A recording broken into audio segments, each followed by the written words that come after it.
abonne-toi à MySports. Jost reprend des mains de Kovar, un tir de but! Christian Jost qui ouvre la marque et c'est 1-0 pour Zug. Il restait 24 secondes à la première des deux pénalités, celle à Yannick Canova. Et là, on a répété le même jeu 3 fois pour tenter de surprendre Sandro et Schliemann. Et finalement, la troisième occasion, ça a fonctionné. Christian Jost qui marque son deuxième des playoffs.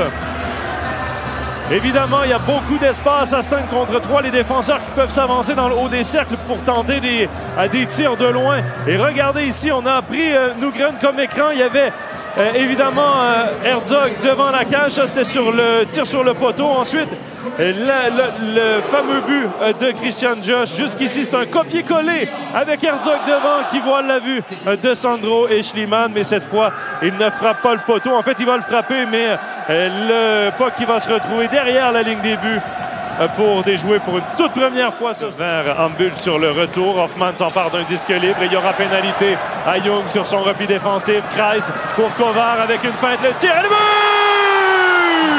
Jan Kovar qui double l'avance des siens. Il y avait pénalité à retardement annoncé sur le jeu.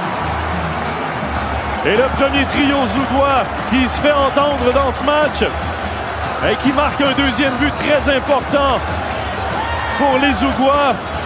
Kovar, son troisième des playoffs. Il marque son deuxième point ce soir. Lui qui avait un assist sur le premier but du match. Et regardez ici la pénalité de Young sur Hoffman. Mais ça passe réalisé de brillante façon jusqu'à Simeon. Et regardez Kreis qui appuie l'attaque parce qu'il sait qu'il y a une pénalité à retardement. Et ça permet là de créer un peu de confusion dans la défense davosienne. Et Kovar s'est retrouvé complètement seul. Il va d'une belle feinte. Et par la suite, il surprend Sandro et Schliemann par-dessus la mitaine, par-dessus l'épaule. Et c'est 2-0 la marque. Regardez ici Kovar qui réussit là à se défaire du plongeon en repli défensif du joueur davosien. Et il double l'avance des siens.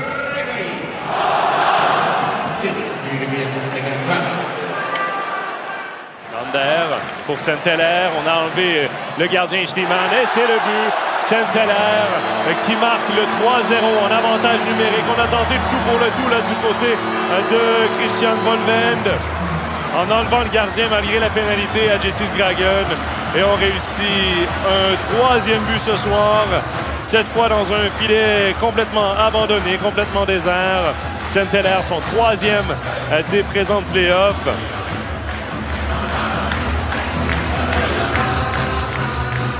On va revoir ici Saint-Hilaire qui accepte la passe d'Anton Lander et il réussit à marquer dans un filet laissé vide par Sandro et Schliemann.